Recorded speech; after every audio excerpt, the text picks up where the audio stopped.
Perspectives is a comprehensive channel consulting and enablement firm. Our team of highly skilled industry experts has successfully collaborated with numerous well-known companies, facilitating the creation, acceleration, and transformation of their partner ecosystems.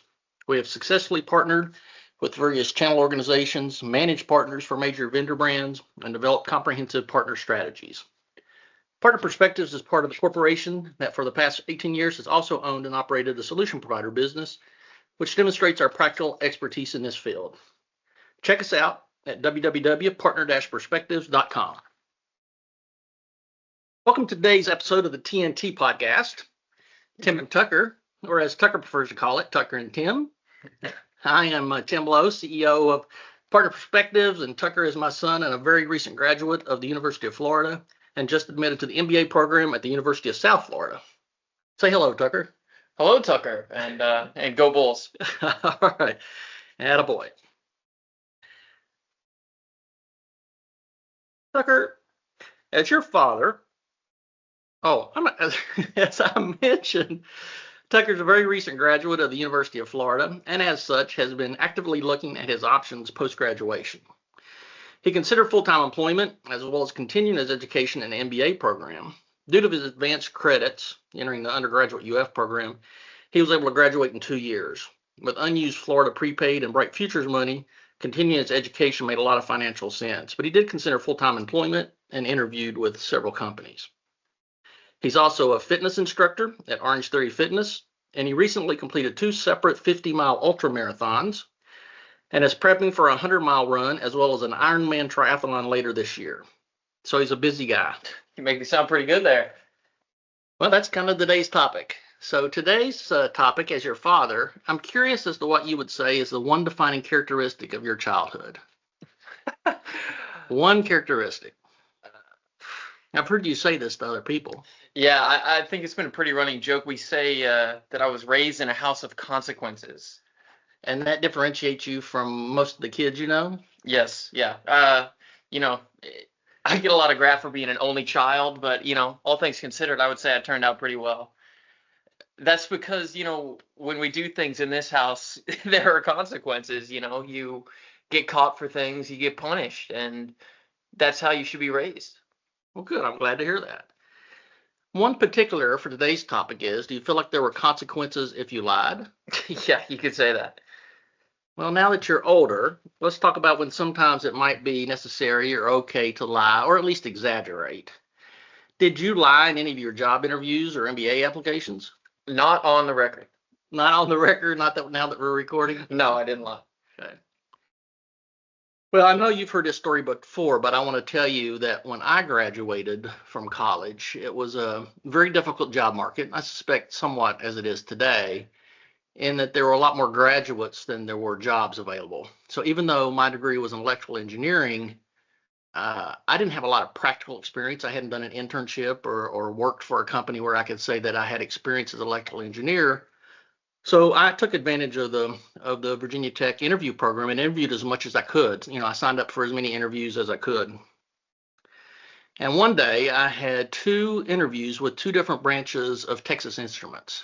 And so I went into the first one, and the guy had a big, thick binder of open positions. And he said, look through there and tell me what job you might be interested in. So I'm thinking, this is great, right? There's a whole binder. There's a whole lot of jobs available. So I'm flipping through there, and I don't even know what the words mean. So I picked one because there seemed to be a whole lot of the jobs that were called wafer fab. I didn't know if it was vanilla wafers or integrated circuit wafers, but, I'm like, okay, I want a wafer fab job, fabricating wafers. And he said, well, okay, I'll put your name down for that. But boy, what we're really looking for right out of college are software quality or quality assurance engineers. I said, okay. And I go, well, that's my second choice. And he's like, yeah, okay. So I got up and left. A couple hours later, I'm interviewing with another division within Texas Instruments. And he said, had the same binder, pulled that binder out. And he said, so look through this binder and tell me which job you would like. And I said, sir, I don't even need to look at that binder. The only job I'm interested in is being a quality assurance engineer. His eyes lit up. He said, well, that's exactly what we're looking for. And lo and behold, I got a job at Texas Instruments right out of college as a quality assurance engineer. So my question to you is, did I lie? That's a good question. I'm not sure I really know. I guess that's why I'm not a hiring manager. Yeah, well, I don't think that it was exactly true when I said that the only job I would take would be as a quality assurance engineer, but I tried to learn and adapt. And based on what the first guy said, I thought my chances would be better. So I kind of exaggerated when I said, I'm really interested in being a quality assurance engineer because that's what hiring managers want to hear. They want to know that you want to do the job that they have available, right? So any examples that when you've been interviewing or applying to MBA, does anything come to mind where you may have exaggerated or emphasized something you were interested in maybe a little more than was be 100% true? No, I think it's interesting because as a young person, it's interesting to hear these stories. You kind of made this up as you went going through this hiring process, and in the next coming years, I'll be looking to make the same moves, but I can't really say that I did do anything like that. They handed me the ball, and you try to tell them what they want to hear, but you're also incredibly afraid to lie. You don't want to be caught, proverbially with your pants down. You don't want to be caught telling them something that's not true. So it's a fine line to walk. But there are always practical applications, and you can get something from in a business setting from lying, so to say. So should I ask you about a girlfriend, or if you might have exaggerated? Not on the podcast. Okay, No, no podcast. not on the podcast. Well, you're right in that there are consequences to lying, right? So whether you're applying for a job or if you lie and say you can do something you can't, you pretty quickly get found out. But I don't think that I said that I was a great quality assurance engineer. I just said I wanted a job. So that's more of a exaggeration or an emphasis. And so for today's topic, what we're talking about in terms of channel consulting and channel partners is why would a channel partner lie or when do they lie? And one example is when they're being onboarded or recruited by a company to become a new channel partner, they almost always are asked to fill out a partner profile. And as part of that partner profile, there are questions that say things like what's your revenue, what's your coverage, what's your customer base, and there is every incentive for that partner to exaggerate because they know the bigger they make those numbers, the more likely they are to get more attention, more coverage, more quickly response from that vendor when they're processing that application and partner profile. So they're incented to exaggerate, if not lie. And there's a limited feedback loop or way of that most vendors actually come back and test those lies or those exaggerations.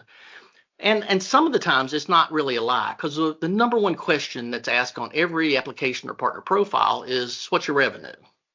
And what they mean by that is tell me what your top line revenue is. What's it look like on your federal income tax last year? What was the total amount of revenue or turnover or sales that you had?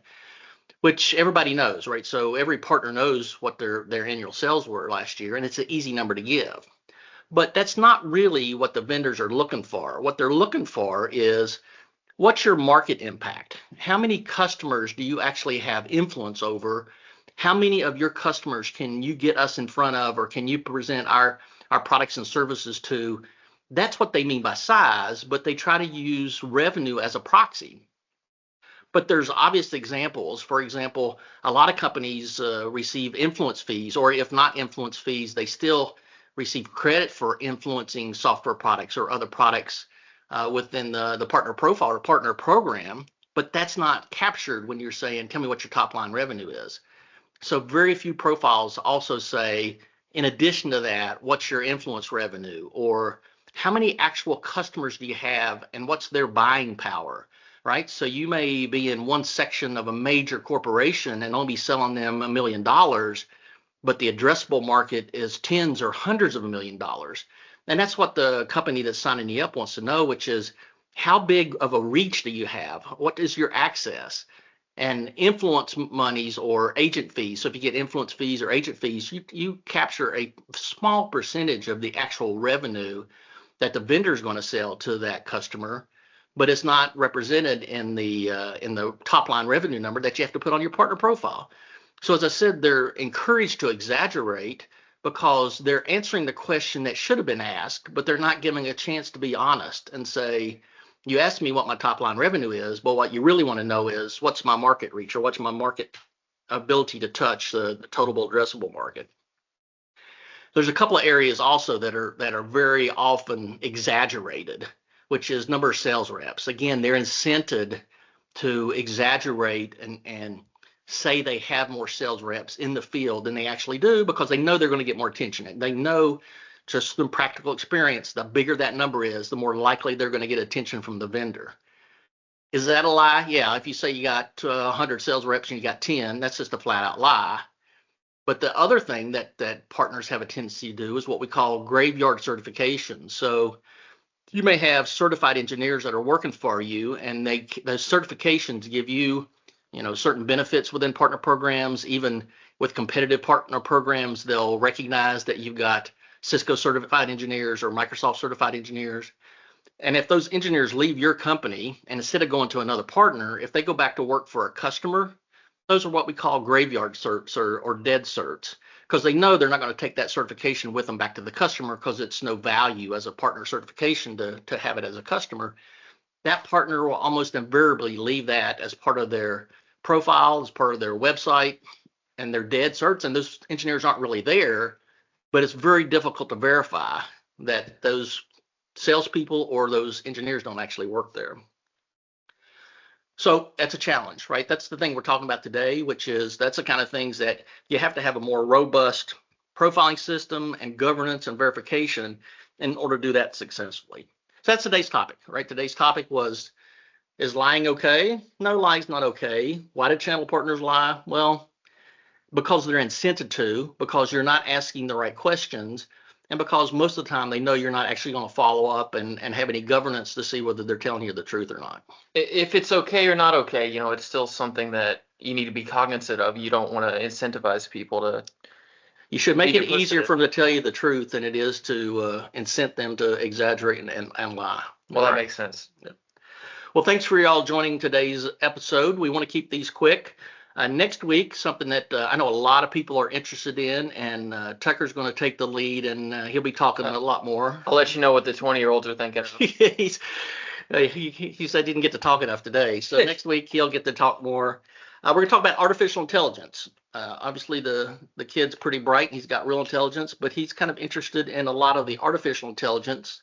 We'll talk about some usage cases, some comparisons of AI options, your ChatGPTs, some other avenues, and we'll have some add-ins. Yeah, so he was talking about this with me and was telling me about some of the things I was asking him, could he do this? And he was showing me a lot of add-ins to some of the artificial intelligence. And I got to be honest, as you get older, it's harder to keep up with technology. And even though, I got a technical background, I'm not aware of some of these things. So I thought that'd be interesting to our audience just to get a little more practical experience as to what are people using AI for? What does it mean? How would a channel partner take that to market and go work with their customers to use AI? And so we'll talk about that next week. So again, regarding today's discussion about onboarding and profiling partners, Partner Perspectives can help with you out of that with creating better partner profiles, help you with better onboarding and governance to test that partner profile data. So check us out at www.partner-perspectives.com, and we look forward to you joining us again next week to learn more about artificial intelligence. Say goodbye, Tucker. And bye now, y'all.